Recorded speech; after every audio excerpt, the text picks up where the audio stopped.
electrocardiogram. You know that those are manifestations of hyperkalemia, and we are dealing with hypokalemia. So no.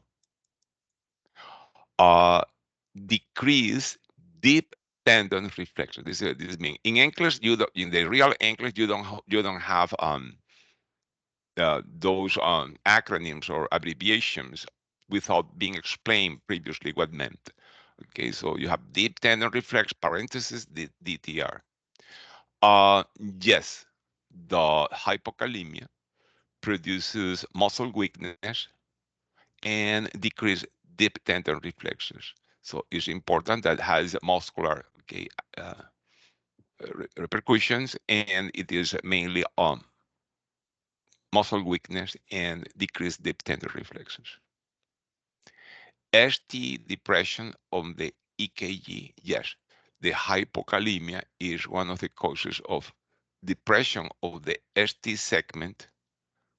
The, the ST segment can have depression, no? So can have a depression, a depression. So it is, yes. Uh, Irregular pulses. Okay, this is difficult to interpret, but theoretically, hypokalemia is the cause of cardiac dysrhythmias, and the cardiac dysrhythmias produce irregular pulses.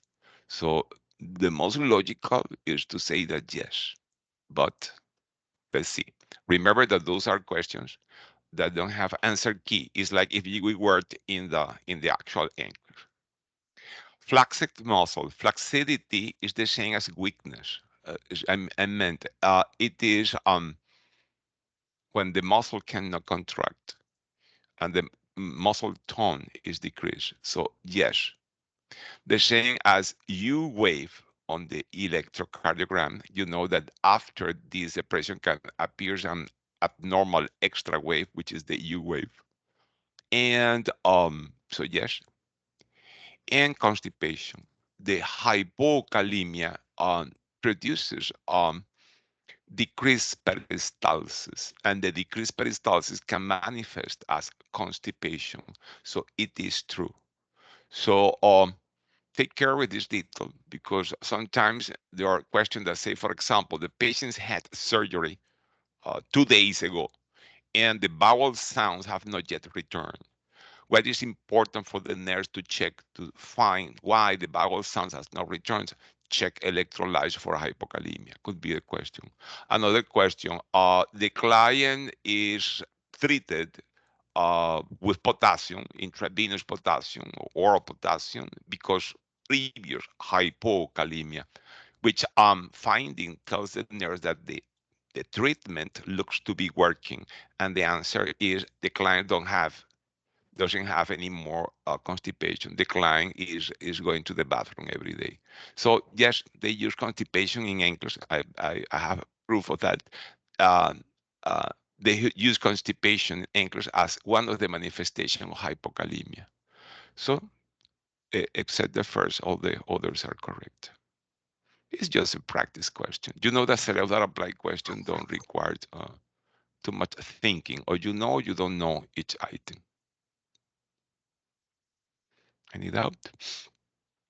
Okay. The next question that we have here says, the nurse administers the morning dose of a rapid acting insulin. Okay, you know that when they say rapid acting insulin, they refers to Lispro or to Aspart. The other is that the leucine, but it is rarely used. So Lispro and Aspart are the most important. Okay, when they say rapid acting insulin, I always confuse rapid acting insulin with short acting insulin. Short acting, short acting is the regular insulin, while the rapid acting is the Lispro and Aspart. But I always confuse these two stuff. I need to be very careful when I'm reading of not confusing that. So it is really rapid acting insulin, an insulin that they start working very soon, and the peak of action is in between 1 to 2 hours. It's very quickly acting. The nurse administered the morning dose of rapid acting insulin, lisproaspart, to a type 1 diabetes mellitus 38 years old client. 2 hours later, the client is observed profusely diaphoretic, sweating, and confused. So the brain is having malfunction, is confused. What must the nurse do first? This is a word that makes the question difficult. And I'm not tired of insisting when you see in a test this word first, next, most important, primordial, I don't know, uh, a question of what is the most important, the prioritization. You know, it is a difficult question. So take the question slowly. Don't precipitate to answer the question. What you do first? It is asking me for a chronological priority. So everything could be correct, but one is the first to be done. This is a problem that I see frequently as an educator at the moment of my student answering questions. They don't respect this word that is a command. So I have administered half a cup of orange juice or regular soda. This is 4 ounces. No, half a cup is 4 ounces. 4 ounces. Um, Regular soda means no diet soda. Obtains blood glucose level. Says if the client didn't eat his breakfast, and administers glucagon intramuscularly. So it's a tricky question if you are in a rush, because we are conditioned that a client after receiving insulin could could present hypoglycemia and diaphoresis and altered mental status, confusion, alteration of the brain function are manifestation of hypoglycemia. Nevertheless, the diaphoresis and the altered mental status are not exclusive manifestations of hypoglycemia, can be also the manifestation of other conditions. So here we don't have a glucose level to confirm that this client is having hypoglycemia. So we need the blood glucose level, which is easily determined with a capillary blood sugar with an accurate check. And this is necessary, is demanded in good practice, in good nursing practice, before deciding that the client has hypoglycemia. So we cannot assure that the client is having hypoglycemia until we do the accurate check. The capillary blood sugar takes less than 1 minute to practice. It's a very rapid test. Nothing is going to happen in these 1, 2, 3, 4, 5 minutes that we delay the administration of orange juice to a client, for example, um, um, while we determine the blood sugar. So the right answer of these questions is E. Do the assessment necessary to confirm objectively the what we suspect that the client is having hypoglycemia. Once we confirm that the client is having hypoglycemia, which means a capillary blood sugar less than 70 milligrams per deciliters, then we determine if the client is conscious enough as to administer a dose of oral sugar, or if the client is not conscious enough as to avoid potential aspiration, and then we administer either glucagon intramuscular or the 50W intravenous, depending of what we have or the situation. So the answer of this question must be C. And it's a question that if you are one of those students that rush and don't read all the options and consider, more than reading, consider all the options, you could commit the mistake of selecting A. Some could select D, okay? And even some could select C, which is not helping at all, because independently of the fact that if the client had or had not the breakfast, the client is having symptoms suggestive of hypoglycemia. Okay, so take care with this kind of question, which is very anxious. Very anxious. I saw this with a newborn son of a diabetic mother. We are conditioned that children of diabetic mothers have predisposition of developing neonatal hypoglycemia, which need to be, evaluated and corrected if necessary. And the answer of that question was in English was the same. What do you do first? You do the ACU check to verify that the jitteriness or whatever we suspect in the child that could be a manifestation of hypoglycemia is a real hypoglycemia. Okay, so sounds like a silly question, but it's a question that you cannot fail. You cannot afford. Okay, you cannot afford failing this question in your English. It's important. I, Okay. I, I was going to choose check the blood glucose. Okay. So this is the correct. This is the correct. Oh, the blood glucose is the correct one. This is the correct. Okay, thank you. First, Marie, confirm that what you suspect is the real. Marie, if you see your boyfriend or your husband in, in something that you suspect that could be cheating on you, do you immediately, present to him the divorce? No, No. I heard You you say first check access. the phone. Yeah, that. First you check, you could be a detective, okay? Yeah, You I was find ready. the evidence, Marie. First you need Yeah, to find the evidence, yes? no, I was Okay. confused. I heard you say access. Okay. So the problem here, Marie, that you are suspecting hypoglycemia and is a valid suspicion. But you Yeah. need to confirm that. And they are asking what you do first. And what you do first is to verify that this is a hypoglycemia. So the Okay. first is to do the acute check. And then after doing the acute check, you decide if you give the orange juice, if the client is conscious enough as to tolerate the oral via, and or if the client is not, you then could decide administer the glucagon. Okay. Thank you. The other way that Marie I used to convince the student that this is the right answer is when the client that is diabetic has a myocardial infarction. This is too young for a myocardial infarction, but it could be. Frequent, not always, but frequently, clients that are diabetics suffer myocardial infarction without pain or with atypical symptoms. So the chest pain that makes everybody think in myocardial infarction could not be present in diabetic clients.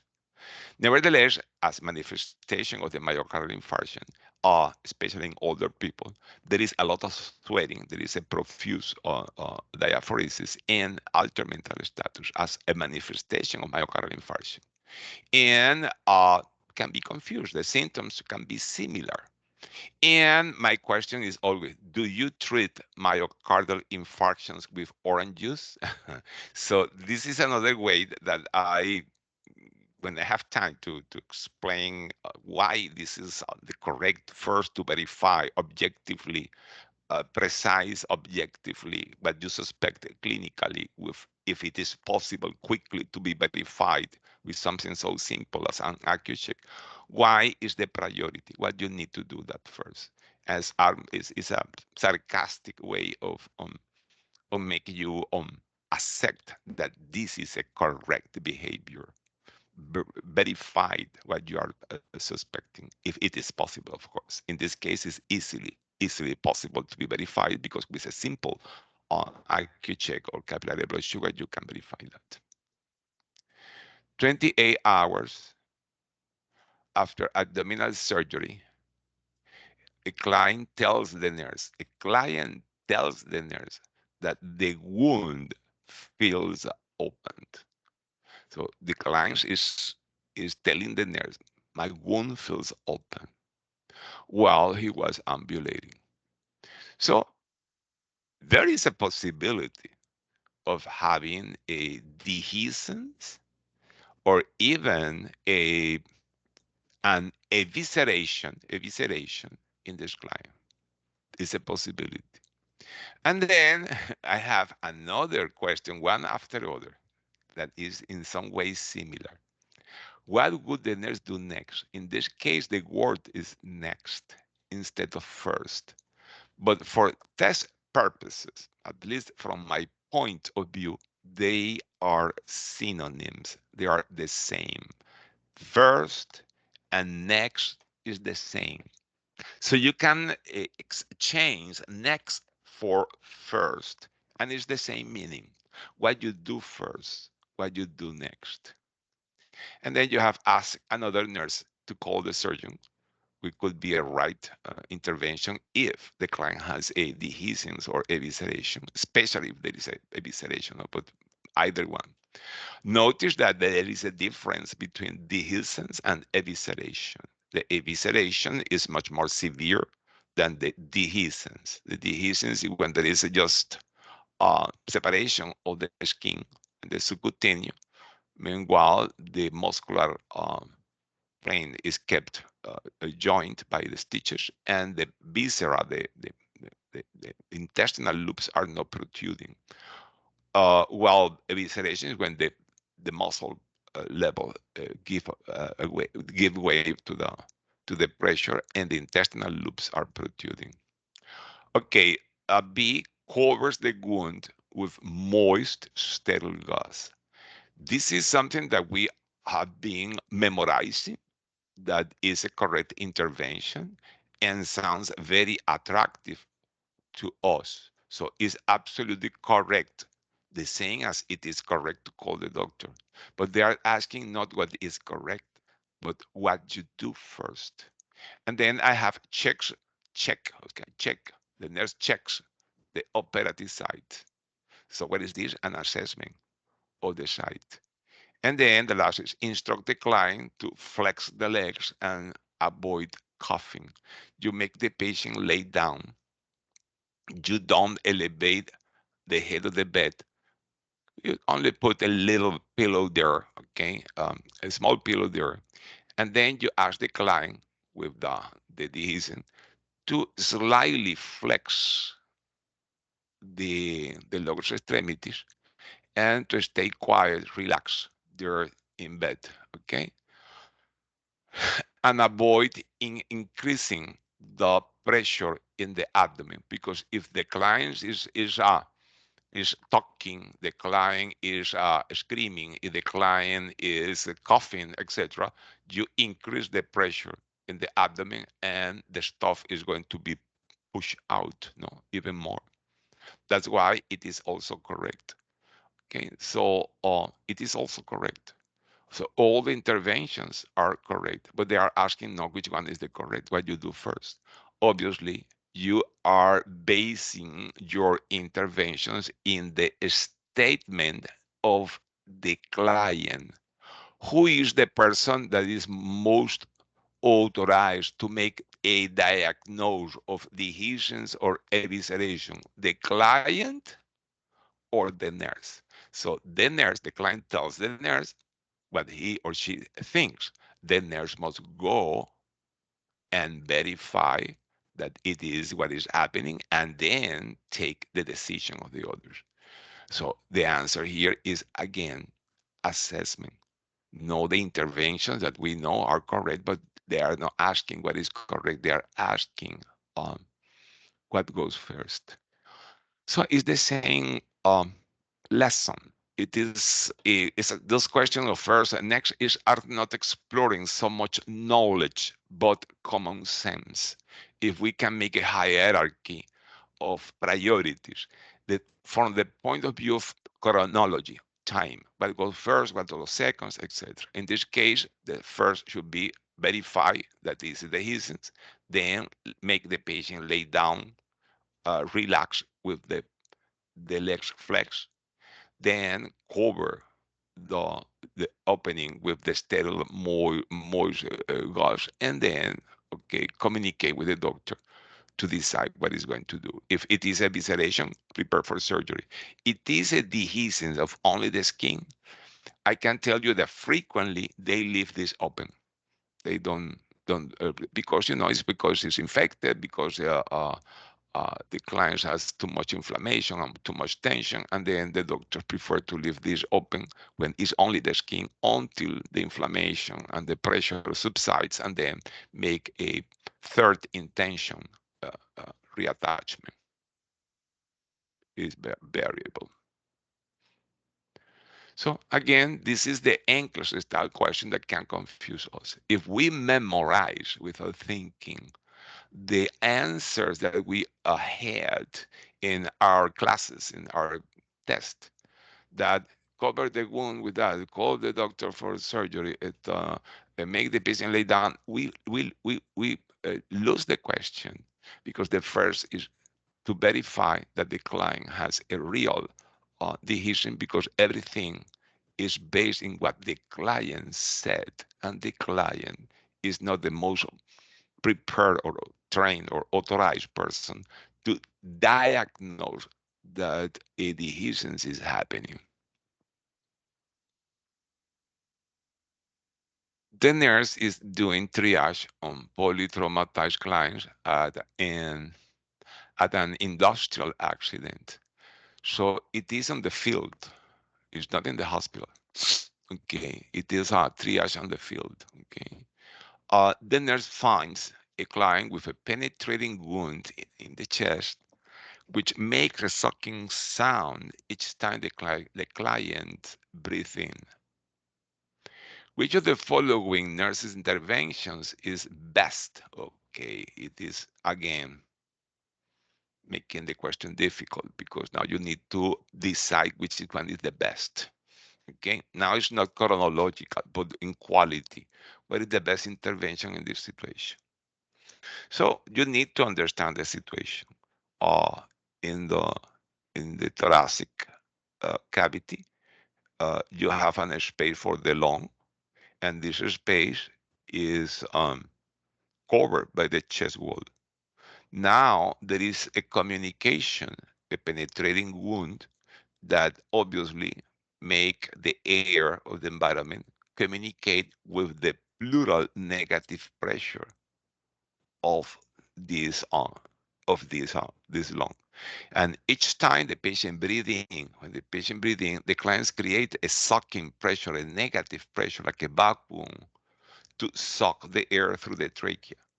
All we do that each time we breathe in, we create a negative pressure in our thorax, and this is what makes the air enters through the trachea to the lungs.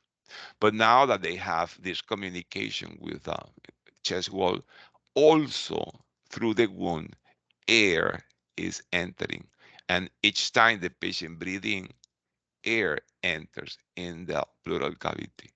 And you know that each time the patient breathes in, more air enters. And breathe in, more air, breathe in, more air, breathe in, more air, breathe in, more air. And the problem is that a simple, uncomplicated pneumothorax can become in something worse, in a tension pneumothorax. So you need to have very clear that it's not the same.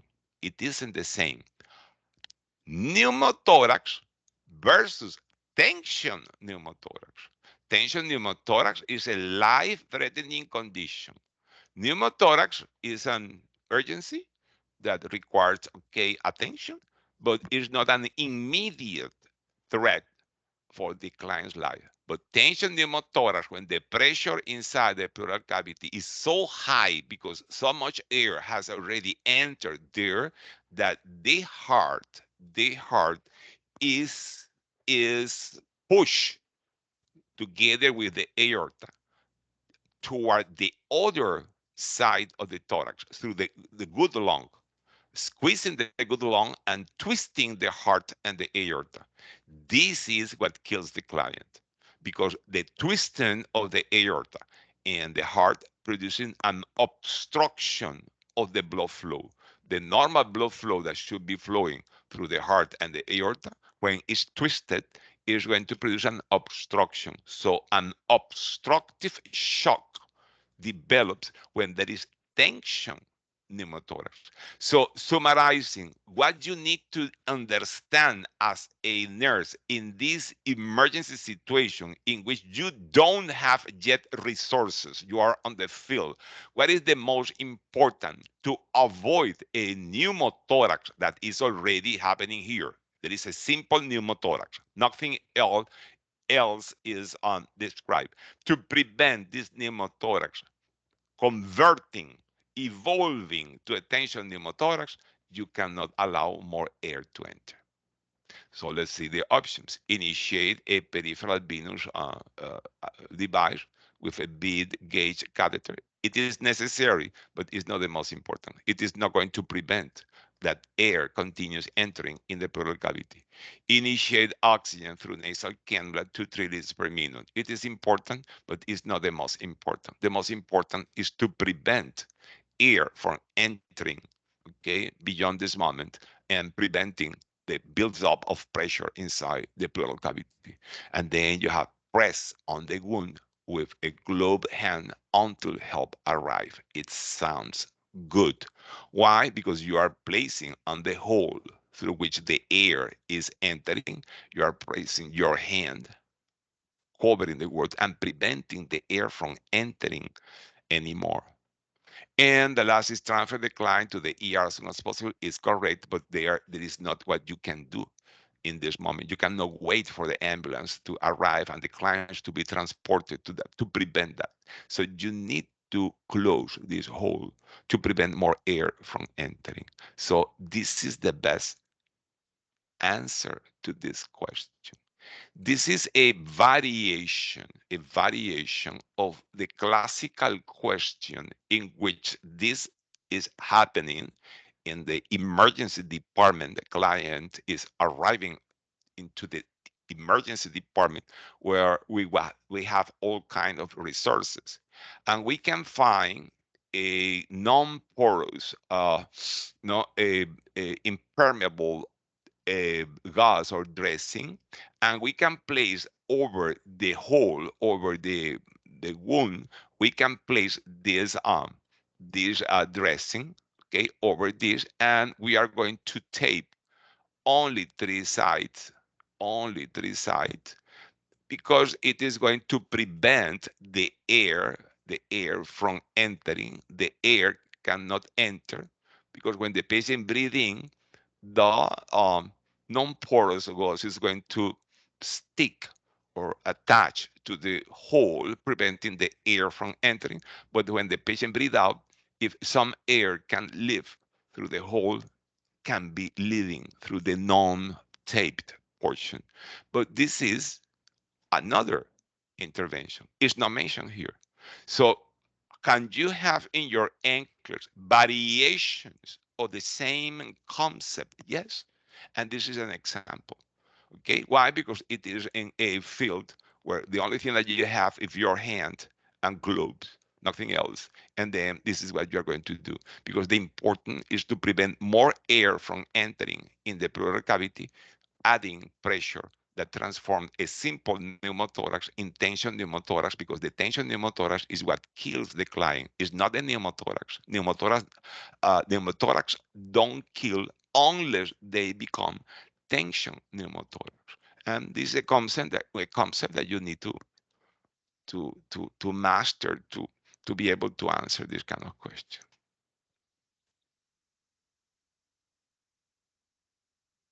The nurse is evaluating the tissue delivered to the mother of a 7-month-old male infant, an infant. Which statement indicated the mother understood the teaching? So we are looking for the correct statement. I will always lay him with back up. This means that the back is up, so the client will be in prone position, and we know that it is incorrect. we should avoid, okay, while the baby is in bed or in the crib, okay, we should avoid the prone position and the lateral position. The baby should be all time supine with the back down. So this is incorrect. It promotes sudden infant death syndrome.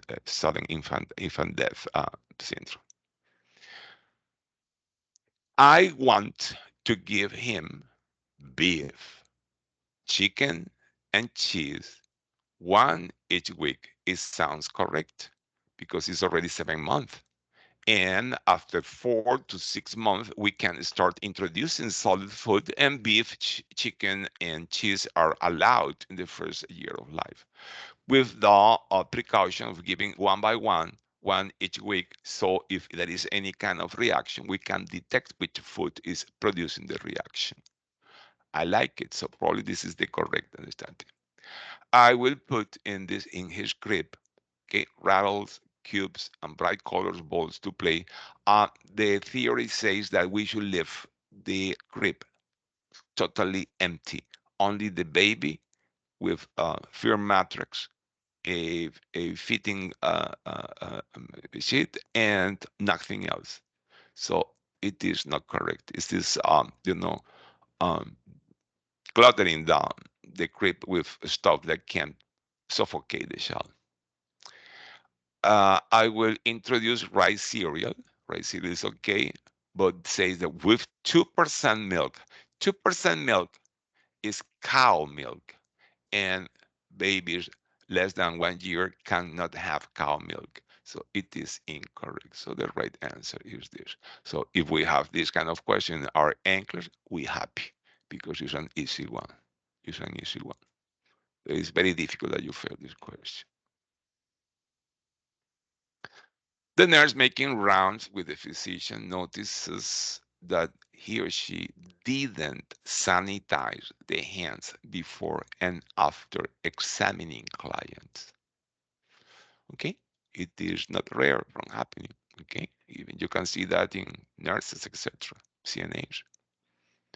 Which nurse intervention best?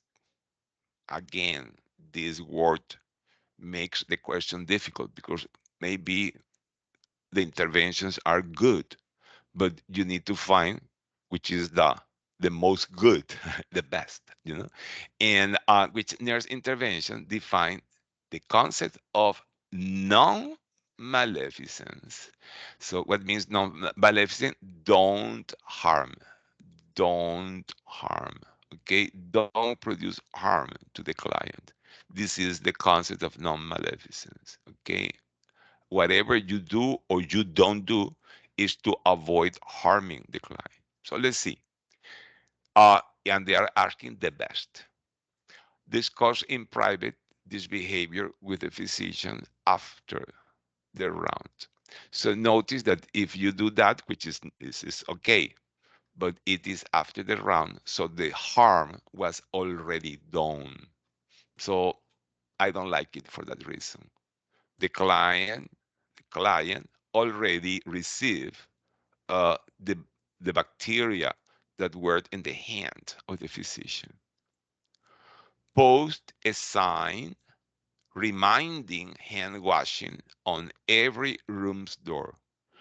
Okay, it is like a suggestion and indirect for the physician. Okay, but again, is going to be a short intervention that is going to make the physician sanitize the hands before touching the client. Is this happening? So makes me have doubt. But then there is something more proactive. Carry a bottle of alcohol, hand sanitizer, and offer it, present it to the physician before and after each client contact. So it sounds much more proactive and is more probable, much more probable that this intervention will prevent the bacteria of the hands going to the client because alcohol is going to sanitize the hands. So sounds much more efficient, more proactive than just posting signs to see if the physician gets the indirect, or if especially that you are going to post signs after the round has finished. Yeah, because you are making the round in that moment, and is when you notice uh, uh, the problem. So I like this more than B. And the last says report the physician to the hospital infection control committee. Okay, probably is necessary, but it's not going to prevent the harm because the physician already touched the client with dirty hands. So the one that is preventing the harm, preventing the contamination of the clients, the best option, I think, is C. Notice that those questions are not knowledge questions, are common sense questions. Of course, you need to have some knowledge. You need to know what is non-maleficent. You need to have the knowledge that alcohol hand sanitizer is the same as washing the hands, etc., etc. So some knowledge need to be known. Which of the following clients has the highest risk of contracting hepatitis A? So you need to remember that hepatitis A is a fecal oral. And fecal means that particles of feces with the virus of a carrier, okay, could be contaminating under the nails, food, etc. We can ingest that. This is the way that we could acquire hepatitis A. Of course, if we are vaccinated, it's not important this situation because even if we consume food or beverages that are microscopically contaminated with particles, fecal particles, uh, it's not going to harm us in relation with hepatitis A. But there are people that are not vaccinated.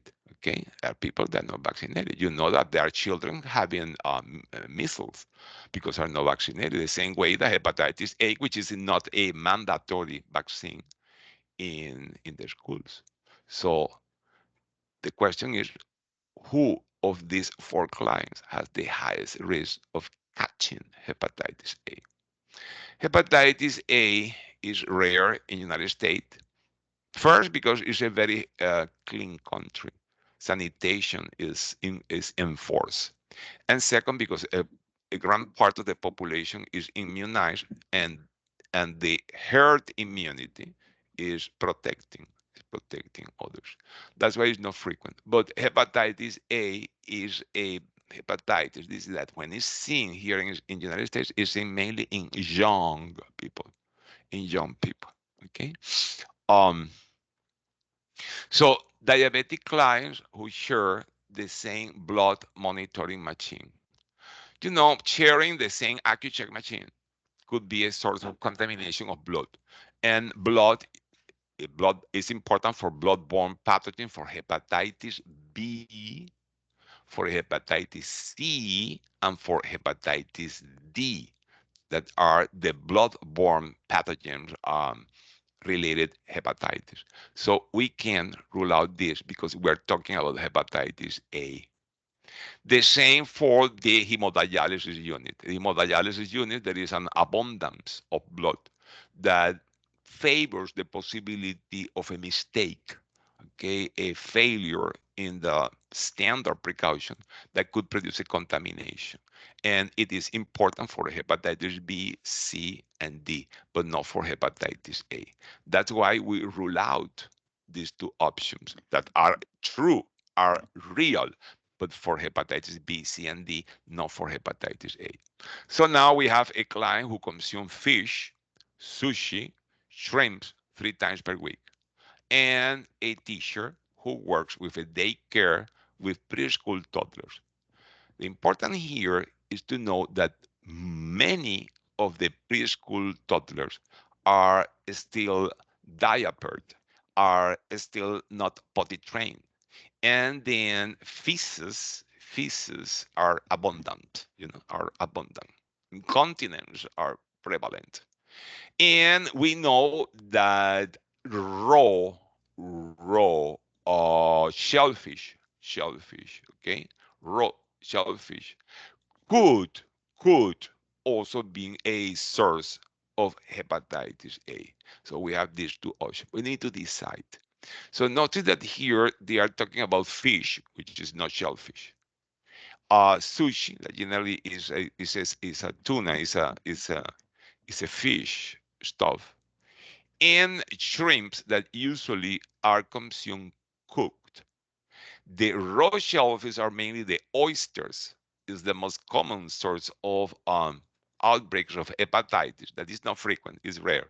Okay, oysters is a risk, because are consumed raw and are the real shellfish that can be contaminated with the virus. So if I need to decide between this and this, I think, because it's a question, this is a question that I wrote based in what somebody had in in his test. And I think that the one that has the highest risk is the one that is dealing with feces with frequency, because one of those toddlers could be, carrying the virus and could be shedding the virus in the feces, and this could contaminate an unvaccinated, okay, caregiver or teacher. So this is uh, uh, uh, my defense of why I should be choosing this if I were having this question in my test.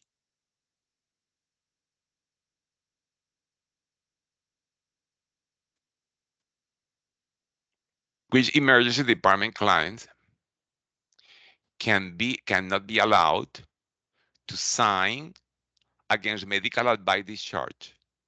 So which of these clients is a select that apply? Which of these clients cannot be allowed by you, the nurse in charge of this shift, to leave the facility against medical advice, signing against medical advice? So the against medical advice is when the client leave the facility, which is a right of the majority of the clients, leave the facility without the consent or the recommendation of the physician, because it still is not ready to be discharged. But it happens. And by law, clients that are in the majority of age, so they are not children, and clients that are in their adequate mental mind, okay, mental status, have the right, the legal right, to live against medical advice without any kind of punishment or consequences. But the requirement is to be adult and to be in his or her mental capacities. And of course, being in their mental capacity is not being hospitalized against the client's will, not to be committed. What you call Baker Act in the test is called commitment. So involuntary commitment is what you call Baker Act. Baker Act is only in Florida, and the test comes for all the states, it's federal. So you are not going to have Baker Act. You are going to be involuntary, also no voluntary commitment. Okay, it is the word used when the client is a risk for himself or herself, and, or a risk for others. In that cases, they are, hospitalized against the client's will. In that case, the clients cannot live against medical advice in this rare condition. Okay. So now that we clarify the theory, an 18-year-old is adult. Sickle cell crisis, so is having a vaso-occlusive crisis for sickle cell disease with hemolysis and pain, receiving oxygen and hydration.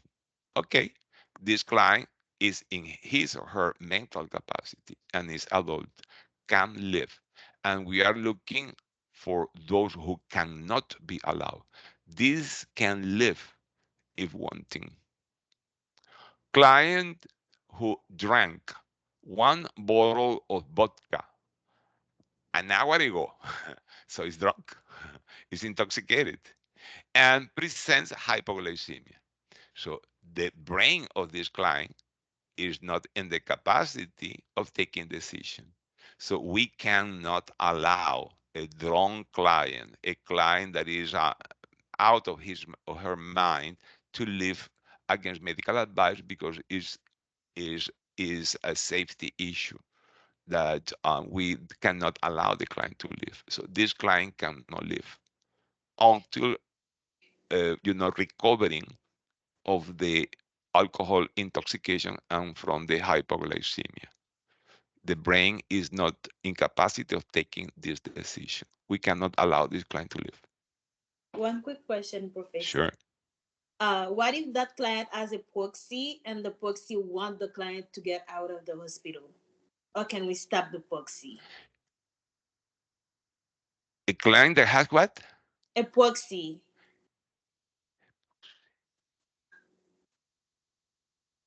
Epoxy. a somebody who can take decision for him. Oh, a proxy. Okay, a proxy. Yes, but it's not mentioned here.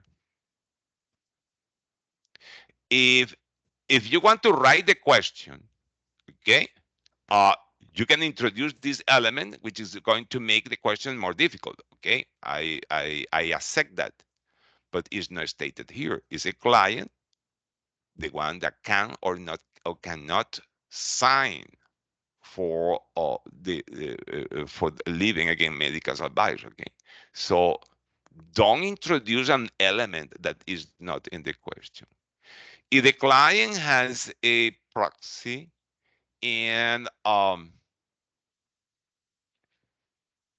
the proxy has a durable powers of attorney and assume responsibility of the client legally, theoretically, legally, the uh, durable power of attorney could assume the responsibility of the client and sign for the client.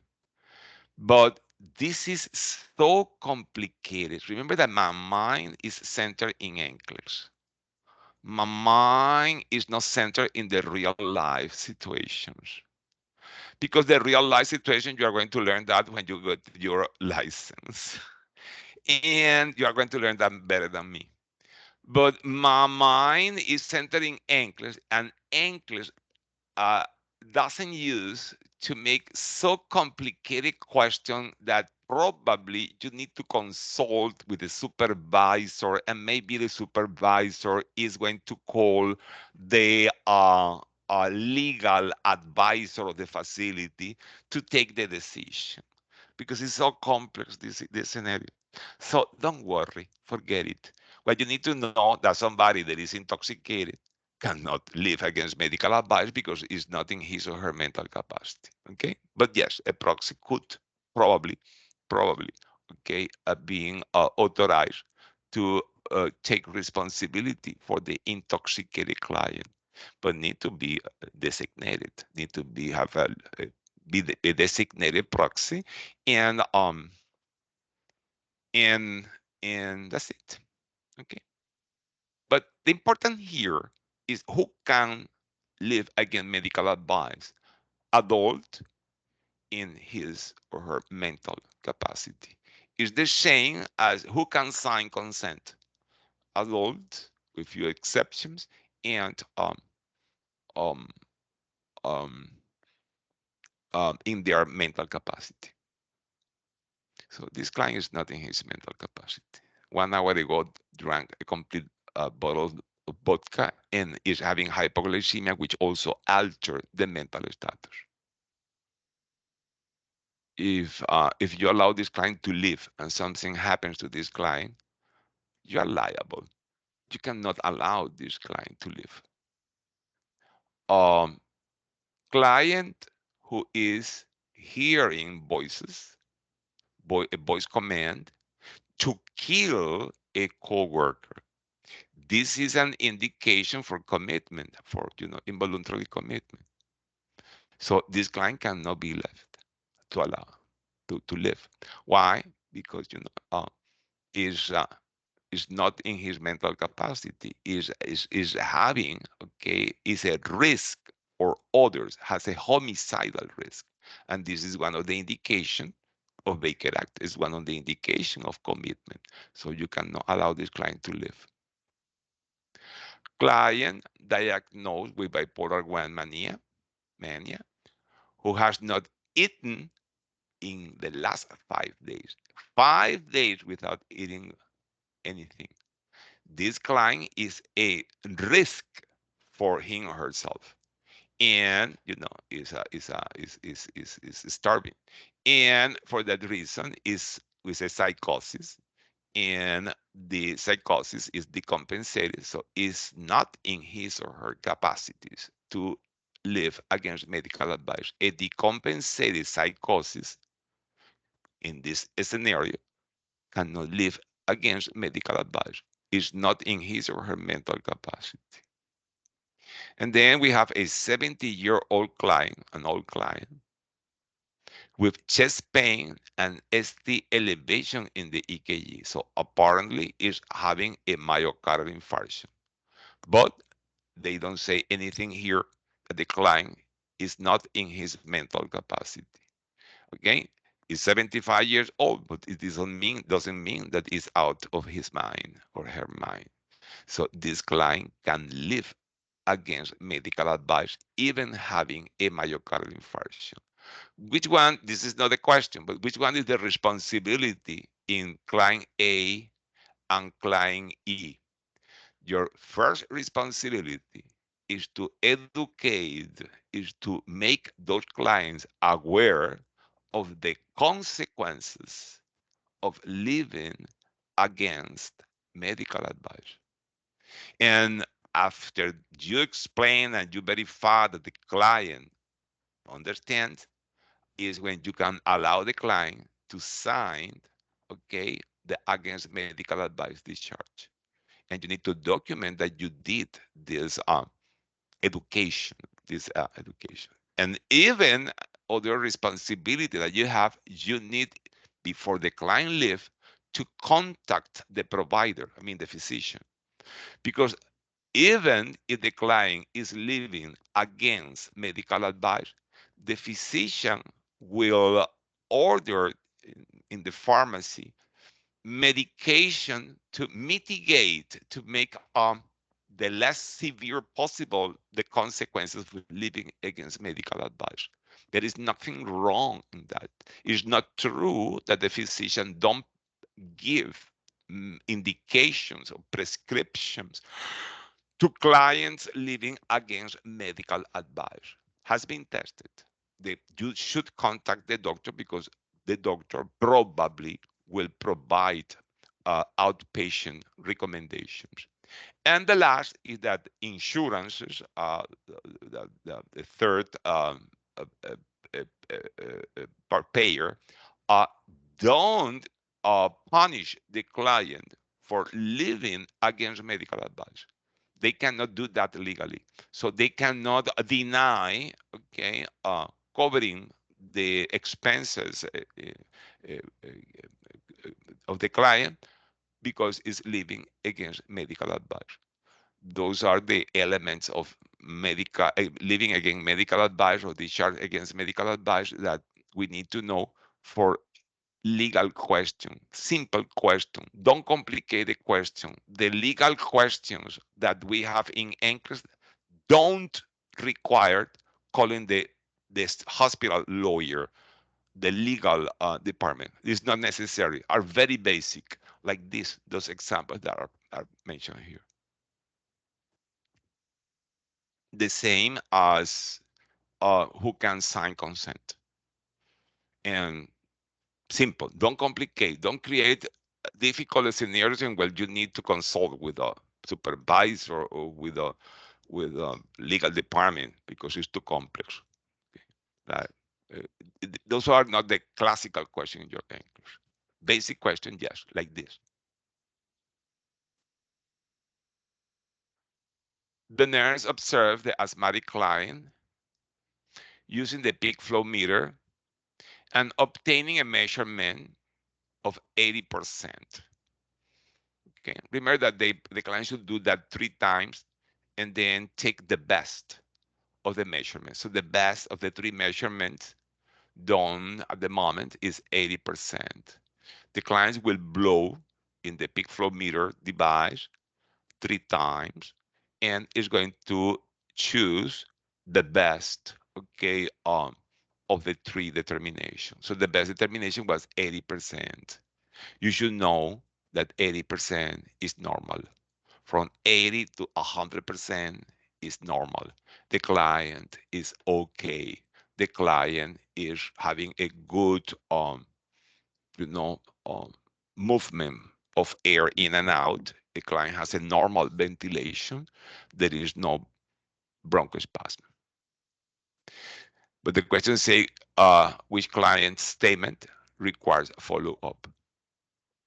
So what is wrong? I must take the Saphir Leucast tablet 1 hour before a meal. Saphir Leucast is a leukotriene inhibitor. Leukotriene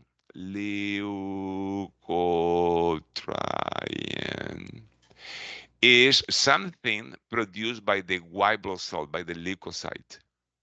This something, this something produces inflammation. It's part of the immunity, it's part of the defense system, and produces inflammation. In asthma, there is inflammation in the lining of the bronchi. So we use anti-inflammatory medications like glucocorticoids, yeah, inhale glucocorticoids, okay, and leukotrienes inhibitors to decrease the inflammation of the lining of the mucosa of the bronchi. This is a treatment that is around the clock, is taken every day in asthmatic clients to prevent, okay, the asthma attack, the inflammation and the bronchoconstriction. Because it's taken every day, the Saphir Leucas should be taken with empty stomach. And the best moment of an empty stomach is 1 hour before meal. So 1 hour before a meal is considered empty stomach. So is correct. Saphir Leucas should be taken with empty stomach. The other one is the Monteleucast. It's the same family. The difference with the Monteleucas is the Monteleucas is not affected by the meals, can be taken independently with meal or with empty stomach. Monteleucas uh, um, produces sleepiness. It produces, a sleepy condition. It's like, I don't know, some medication that makes you sleepy. So it's better to be taken at night for that reason. Is a comment of the Monteleucas. This Monteleucas and this Saphir Leucas have been in English several times. It's a very commonly prescribed medication for respiratory inflammatory problems, you know, and it is correct. So it doesn't require follow-up. I must take 2 puff, 2 deliveries of albuterol as a rescue inhaler. And the question is why? If the client is not having bronchospasm, is the meter, a peak flow meter is normal. So probably this is the problem. I should wash my bed linen with hot water. Why they must do that? Because the dust mite. The dust mite is a microscopic insect that tends to live in the mattresses, pillows, and the linen that should be eliminated, not eliminated, cannot be eliminated, can be minimized the amount, frequently washing the bed linen with hot water and drying them in the hot cycle of the dryer. Because the dot mite is part of the allergens that precipitates the inflammation of the bronchi because they become airborne and penetrates in the bronchi, producing inflammation of the lining of the bronchi. So decreasing the amount of dust mite in the house will improve. So it is correct. It doesn't require follow up. I am allowed to drink coffee and tea. There is no contraindication of drinking coffee and tea, I mean caffeine, in this client. The client that is taking theophylline,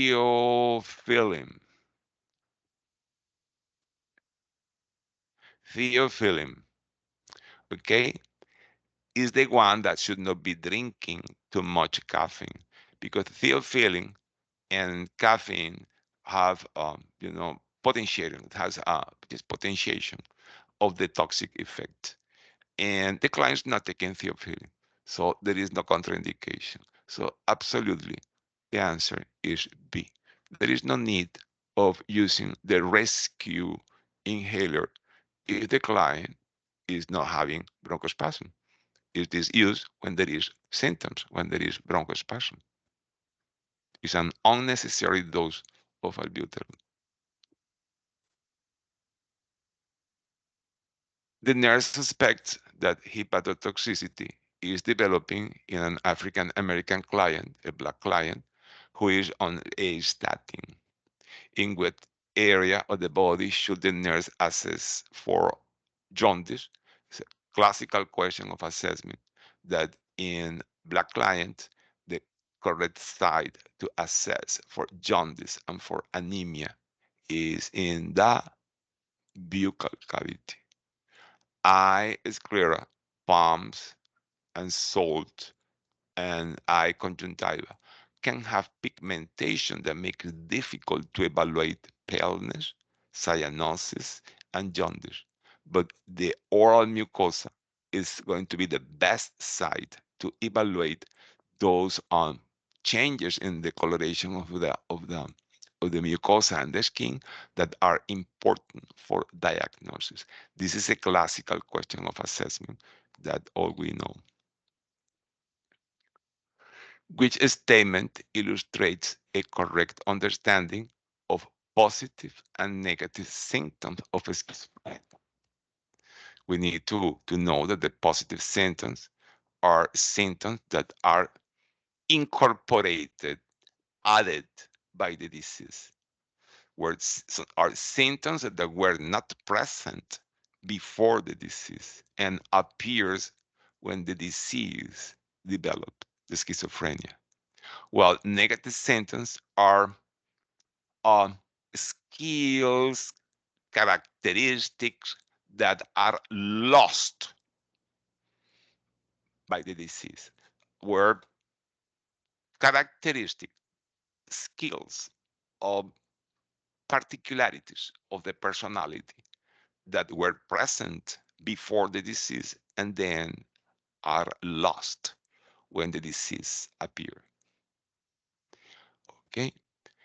Uh, a detail that is very useful when you have the letter A before a word is because the client has lost the word, even if you don't know what the word means.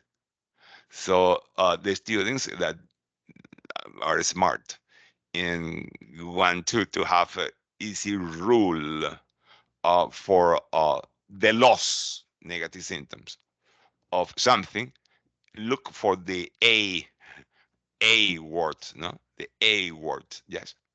And it's important. It's useful. The problem is that sometimes there are some negative symptoms that don't follow this rule. There are negative symptoms that don't have the A, okay, word, okay, but it's useful. So, for example, when we have anhedonia, that have the A, is because it's lost. The hedonism is the capacity of enjoying pleasures. There are stuff that produce pleasure. Everybody knows that.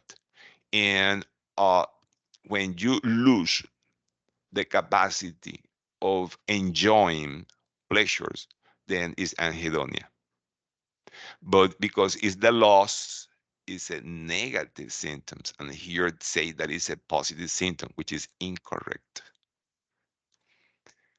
A volition. Volition is initiative, motivation, what moves you to do something. Yeah, the is the opposite of apathy. Yeah, so a volition is the loss of the capacity of initiate actions. Okay, and it is a negative symptom. So I like this option because it is a negative symptom. Okay, uh, is a negative symptom. I like this option. I'm looking for the correct description. Thought blocking is when the client, because the schizophrenia, says that cannot think about something or an area because feels that something or somebody is blocking the thought in the mind. So thought blocking is the loss of capacity of some kind of thinking. So it is a loss. It is a negative symptom. So it is wrong. It's described here as positive. And hallucination, you gain, you gain something you didn't have before. So you start seeing or hearing things that were not present before the disease because are things that are, don't exist. So it's described here as a negative symptom when the hallucination is a positive symptom. So the best answer is B. Trying to understand and to master positive and negative symptom of schizophrenia because it's frequently tested more or less this way in your ankles.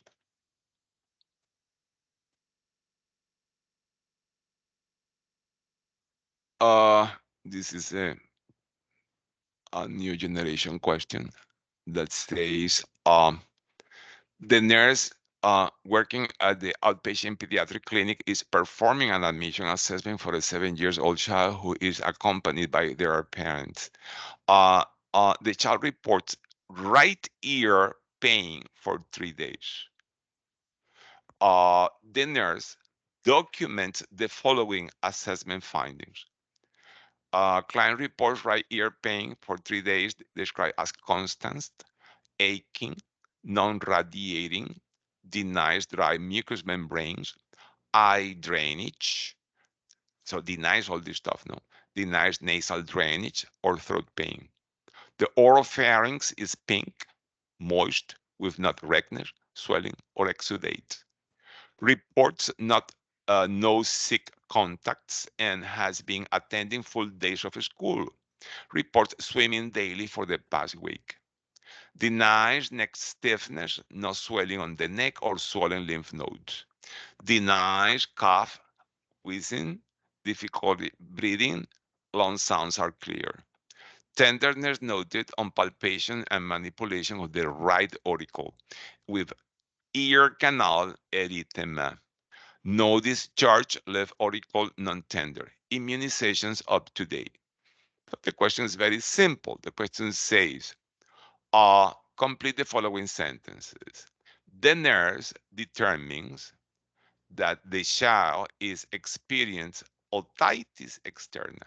So the nurse diagnoses otitis externa. Based on what? Based on 1, 2, and 3. So we need to select based in which finding we support the diagnosis of otitis externa. For one, no sick contact, ear pain without fever, attends full school days, left auricle is non-tender to manipulation. So obviously, the best option here is that you suspect otitis externa because there is pain in the ear without fever. It is usually the otitis externa is not producing fever. So I move that here. The second, denies neck stiffness, immunization up to date, swimming daily for the past week, lack of nasal drainage or throat pain. Obviously, this is a risk factor for otitis externa. That's why it's also called the swimmer ear. Yeah. So it is a risk factor, okay, that support the diagnosis of otitis externa. So I move that to 2. And here, the nice cough, no lymphadenopathy, which is a lymph node, tenderness on manipulation of right auricle. Long sounds clear to auscultation bilateral. So the other thing that here supports otitis externa is pain when we pull or manipulate the auricle of the affected site. So it's a silly question, but the report that I've been having about this new generation clinical judgment questions are very simple, are very, what color is the white horse of Napoleon? I have here more information, but it's not, was not very important. No fever, no problem. Okay. Next question. A client with chronic anxiety and migraines has been prescribed citalopram. Citalopram is Lexapro, is an SSRI.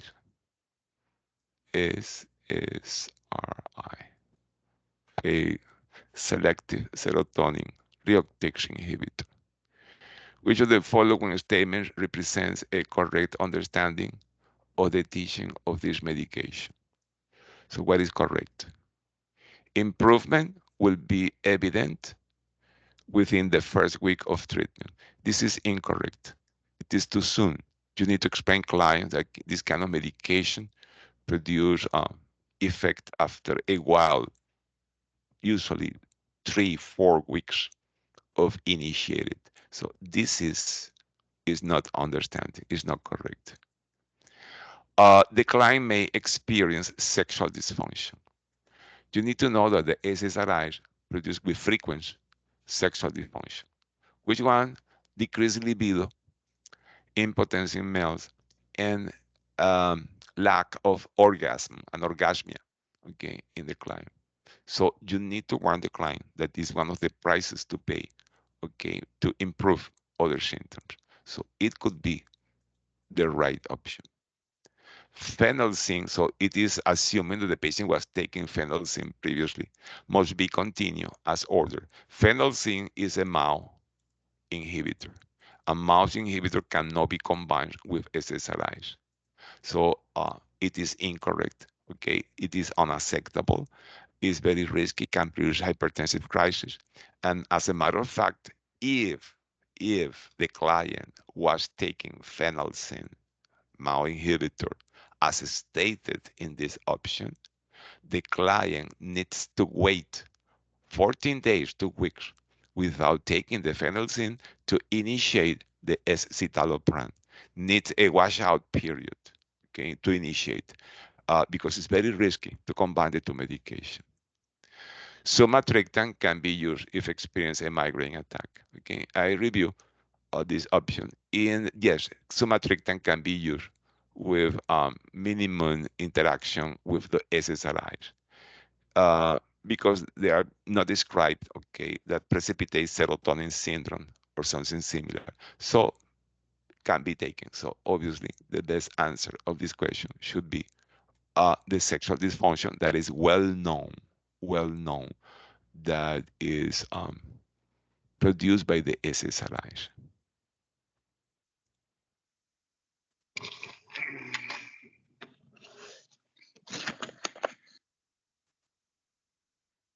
Which Erickson's psychosocial developmental task is for a 9-year-old child. This is school age. and school age is industry versus inferiority. So it is a very straightforward, okay, question. Um, let me let me share with you which question is not frequent. Ericsson is not frequent in English. It's very rare. But some questions have been. Um, which is missing here. I have missing here integrity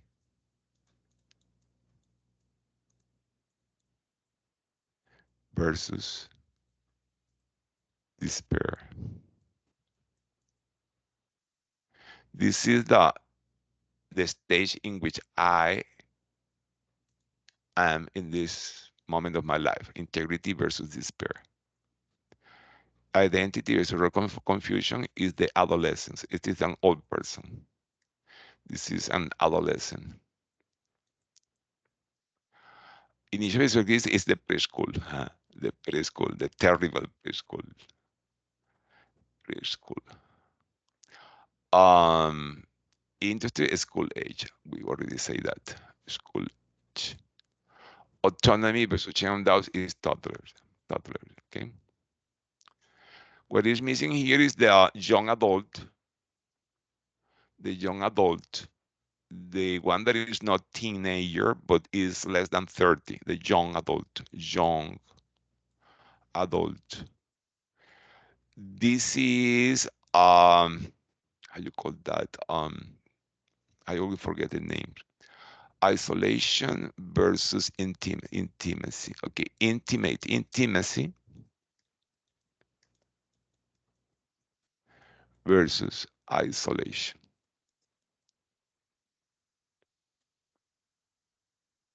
And the middle age adult is generativity versus stagnation.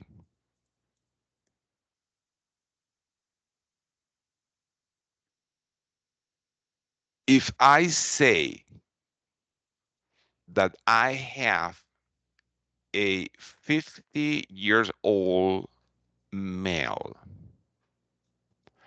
alcoholic that is admitted for alcohol withdrawal and is not visited by the spouse, by the wife, not visited, or his children, because they don't want to know anything about him. In which stage is this scenario?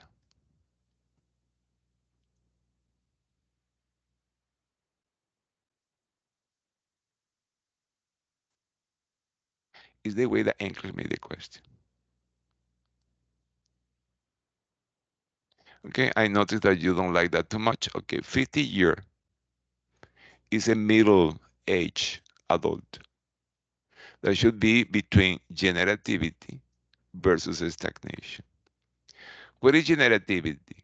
Is to generate uh, stuff that builds your life.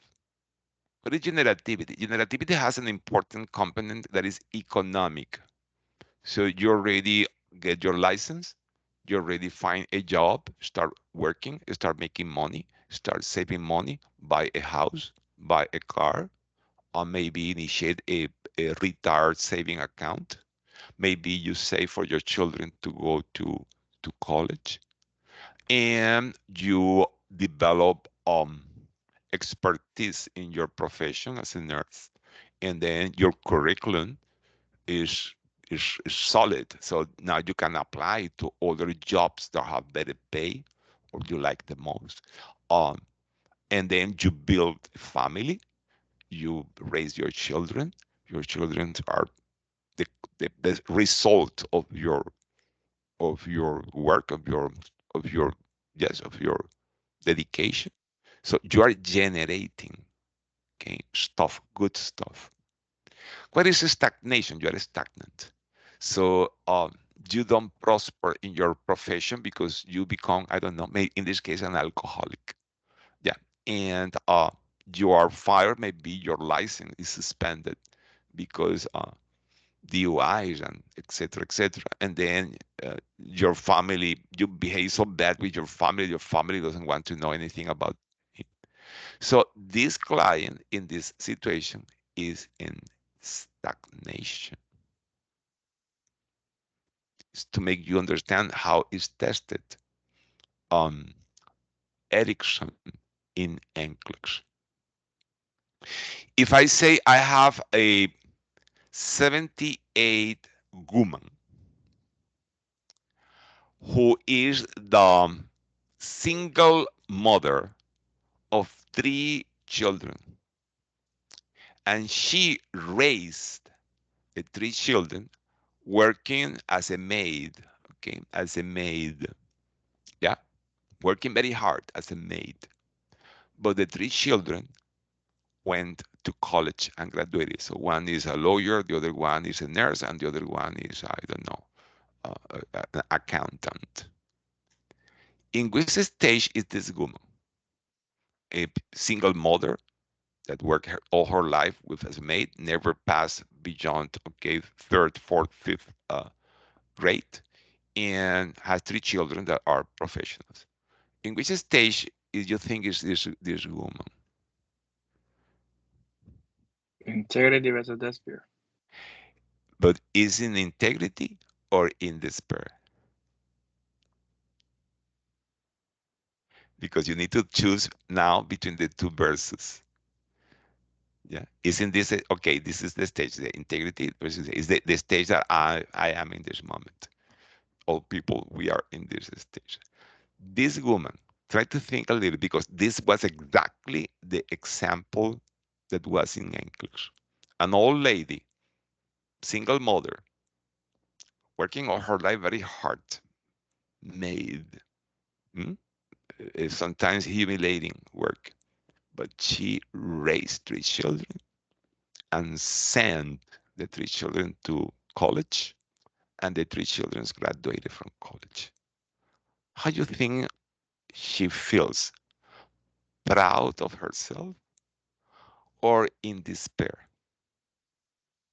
Is showing an integrity of her personality, is happy with what she did with her life, or is she saying, no, if I were born again, I never should have more children, I never would have children, I never would.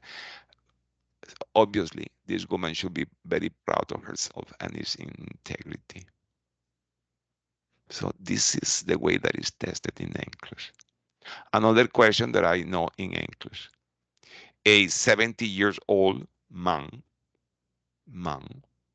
who is admitted after an attempt of suicide. So obviously is in despair. Now, do you understand how is tested Erickson in the English? Yes. So is a very a practical approach in which is not so much as memorizing, which are the different stages. Nevertheless, I suggest you memorizing that because are beautiful, are beautiful. Okay, as Professor Monal to to refresh that on you, um, because okay, this is interesting. Okay, versus or different from success versus failure. Of the different stages. I love Erickson. I like Erickson because after I studied Erickson, when I studied nursing, I realized that it's true. I analyzed my own life and the life that people near me, and it's true, more or less. Okay, we are going through those stages of psychosocial development. Okay, the nurse has been assigned to the ophthalmologic surgical area. So you floated to the surgery, uh, eye surgery area. What recommendation is adequate to be given to a client who underwent cataract surgery and is going to discharge home? Okay. What is the correct teaching? Okay. Uh, in those cases, sleep only supine or lateral on the operated side with two pillows. Okay, if the client has surgery in one eye, in one eye, the client should be sleeping supine, me parece un extraterrestre, supine, okay, supine, uh, with elevation of the head. So supine with elevation of the head in semi-fowler. But if is sleeping lateral, should not be sleeping over, okay, the surgical side. Should be sleeping on the non-surgical side. So this is incorrect. So it is not a good recommendation. Practice coughing and deep breathing every hour. Client that has surgery in the eye should not do coughing. Okay, coughing is not good for them. And because the increment of the intraocular pressure could produce distortion, okay, of the surgery and displacement of the lens. Don't tie your shoelaces by yourself. This is a correct advice. Don't tie, okay, your shoelaces by yourself because it implies, okay, bending over, okay, bending over, and it is going to increase the intraocular pressure. It's no good. So it is a good advice. Keep the protective eye shield in place at all times.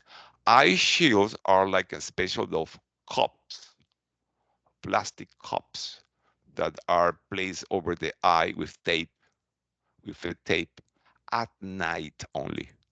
Is to prevent accidentally rubbing or hitting the eye while you are sleeping. So the eye shield is placed only at night, only at night. So the right answer, the right recommendation is don't bend over.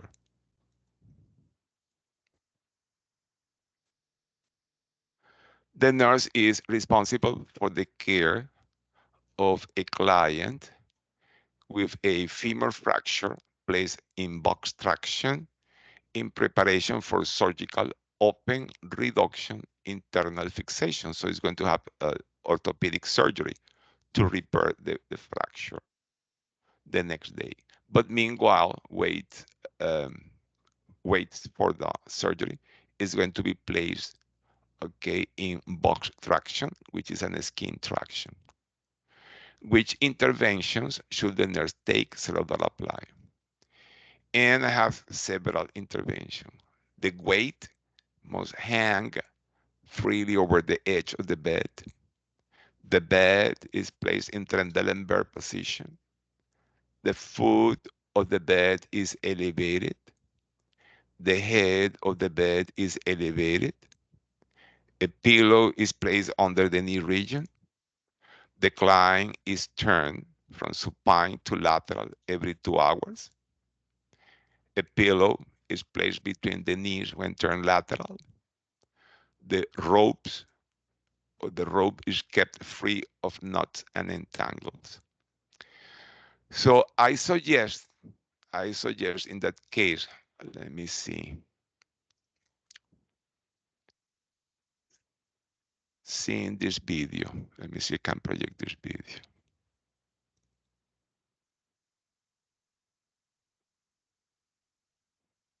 What happens with the video?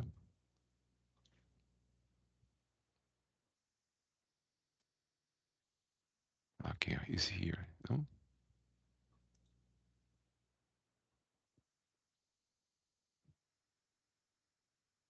I always get.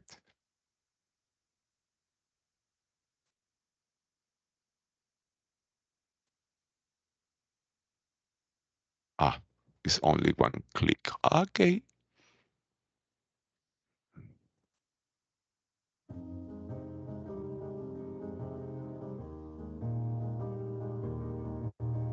It's too small. Okay, let me see if I can.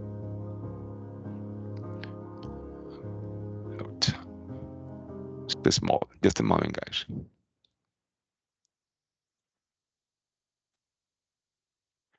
Let's make it bigger.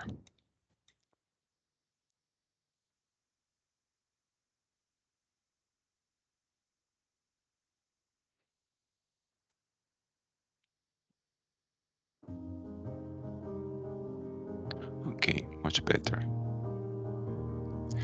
Okay, notice that there are many questions in English about box traction, which is the most commonly used skin traction.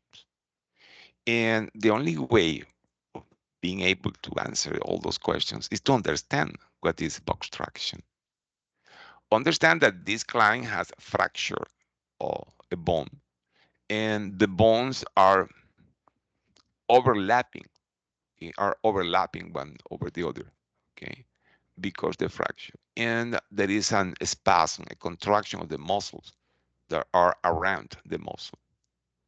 So for that reason, the client is placed in traction to overcome the, the spasm, the contraction of the muscle. This is going to uh, align the bone fragments, is called reduction, decreases the pain, and stabilizes the fracture, preventing the movement. So it's going to be seen more or less like this. Notice how the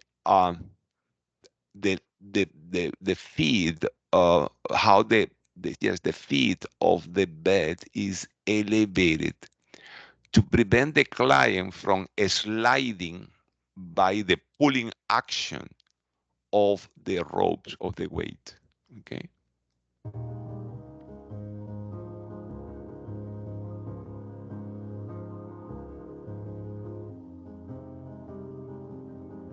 Okay. The supplies are the boot. Is a form of boot that is going to be wrapping the leg, and is going to be uh, connected, attached to the rope that are going to be pulling the leg. Okay, pulling the leg. You need a weight. Usually it's 5 pounds. Okay, 5 pounds is the most common, okay, amount of weight used in the traction, and of course rope.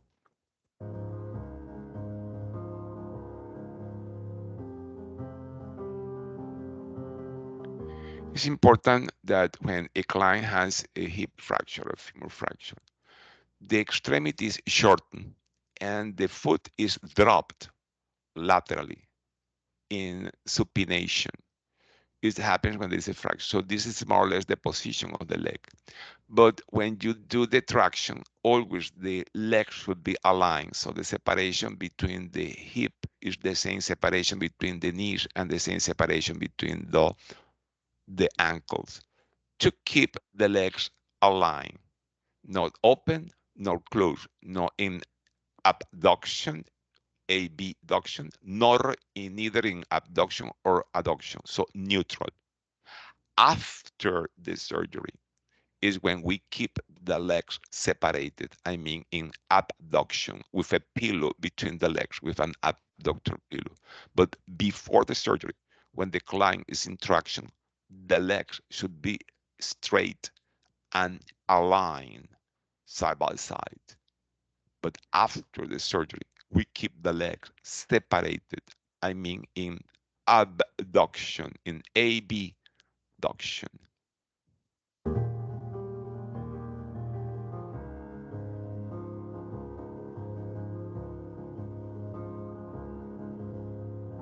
It's necessary to elevate, okay, the foot of the bed, because otherwise the pulling action of the weight will pull the client and slide the client toward the bottom. It is called counter traction. Of course, those models change. It is a model that have these people. But look how they tied the ropes to the boot. The boot is disposable. The ropes are disposable. The other elements are not disposable. They secure that with nuts, and they tape that to prevent people from untying the nuts, okay? Because it should be all time in traction. So they thread the rope through the pulleys. Okay, those wheels that you see here are called pulleys. Okay, and those are going to change the direction of the traction. Okay, pulleys should be totally free of knots or entangles to prevent. Okay, so this is how they put the fracture leg inside the um, the cushion. Okay, boot. Notice that it's not tight. There is no need of keeping that tight. This is the weight, 5 pounds. That should be all times freely hanging. Never should rest on the floor or on the bed or in a chair. Never. If the client needs to be transported, if the client needs to be transported, there is no problem in having the weight, dangling dirt, okay, swinging dirt, because the pulley prevents this movement to be transmitted to the traction. And yes, there is a risk of DVT, and that's why those exercises are recommended, okay, and any other doctor's order to prevent DVT in this client. It's important, very important, to notice that the heels are the most susceptible part, the heels, of developing pressure ulcers, because are in contact, supporting the weight of the client that has elevated the foot of the bed. Okay, uh, uh, and are at the risk of pressure ulcers. For that reason, uh, this boot is very cushioned. Okay, but it's okay to place a pillow under the leg, never under the knees. When we put pillows under the knee, we make pressure in the popliteal area, which is this cavity that is in the leg behind the knee, where the deep veins becomes very superficial against the bones, okay, the tibia. And for that reason, pillows should not be placed behind the knees because promotes DVT. But pillows could be placed here under the leg to have the foot floating, so never the heel touching the mattress. Offloaded heel. Okay, offloaded heels called. Every shift you check for skin integrity, that the ropes and the pulleys are working freely and the weight is freely hanging there. It's nice.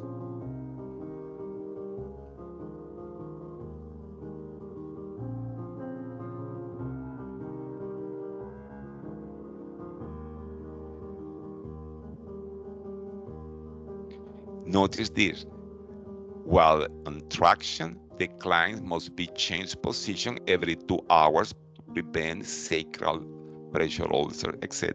So we place a pillow between the legs and we turn the client to lateral. This is where it is documented in the electronic, okay, and then when we discontinue that. Okay, so now that we saw the video, let's see if we can answer better those questions. The weight should be hanging freely over the edge of the bed, yes. The bed is placed in Trendelenburg position, no. Trendelenburg position is this, yeah. The foot of the bed is elevated, yes. The head of the bed is elevated, there is no problem in doing that. You can have the head of the bed in semi-fowler, yeah, for comfort of the client, and then the foot of the bed elevated, you know? So it's more or less being the clinical bed this way. So the patient is going to be comfortably, okay, comfortably, okay, resting here, okay? You understand? So I don't see problem in elevating the head of the bed because it makes the client more comfortable. Okay? A pillow is placed under the knee region? No, because it promotes DVT. The client is turned from supine to lateral every 2 hours? Yes. A pillow is placed between the knees when turning lateral? Yes. The rope is kept free of knots and entangles? Yes. So notice how you can find, okay, information in YouTube, okay, in YouTube that help you, porque no se me help you to understand stuff that sometimes, because you never saw that in real life, becomes a little cryptic, a little difficult to understand. Okay, obstruction. A client with left-sided paresis, so is weak in the left side, uses a quadripod cane. Quadripod canes are canes that are in the tip has like a square that four little legs, no, four little legs, and are more more stable for the client. Yeah, more stable for the client. I think that you've seen them. It's very frequent to see clients that have an important difficulty using this kind of cane. Which of the following illustrates appropriate use of the quadripod canes? And we have the following options. Assist the patient, you as a nurse or the CNA. Assist the patient on the right side when ambulating. So put yourself in the right side when ambulating. It is incorrect. We should be placed when helping the client to ambulate in the weak side, and the weak side is the left. What is the rationale to be at the weak side? If the client tends to fall, is falling toward you, and you can break the fall, sliding the clients down to the floor. If you are placed in the strong side, the client will fall away of you, and then it's going to pull you, and you both are going to fall. That's why we need to be assisting the client to ambulate, placing ourselves in the weak side. Ask the rehabilitative department to change the cane into a single cane, not this cane, sino a single cane. Okay, a single cane for proper balance. It is incorrect. This quadripod cane provides more balance, more stability than the simple, okay, regular cane. So it is a nonsense. We don't need to ask to change that. The same way as consulting the physician for possible change of assisted device. Which one? Wheelchair? Walker? This is enough for this client. So I don't see the reason for that. So the best option needs to be the last. The quad cane should be 6 inches from the unaffected side. So the cane should be held by the right side, because the paralysis, the weakness is in the left, in the unaffected side, and the hand grip, the top of the cane, should be labeled with the greater trochanter, with the hip. This is correct. This is the height of the correct height of the cane. Cane is also, and crutches, frequently tested in English. Which statement illustrate incorrect understanding about Montelukast? We already talked today about Montelukast because we already talked about Sapphire Leucast. It's the same.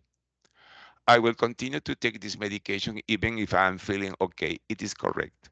And we are looking for the incorrect. Okay. So it is correct. It is correct. So no problem with this. Remember that this kind of medication is to prevent inflammation, and is taking around the clock, even if the client feeling okay. I will take these ones in the evening with or without food. Okay, no problem. good to have that in the evening because it produce somnolence, and there is no problem with the food. This is correct, so there is no problem. Taking the medication during an attack,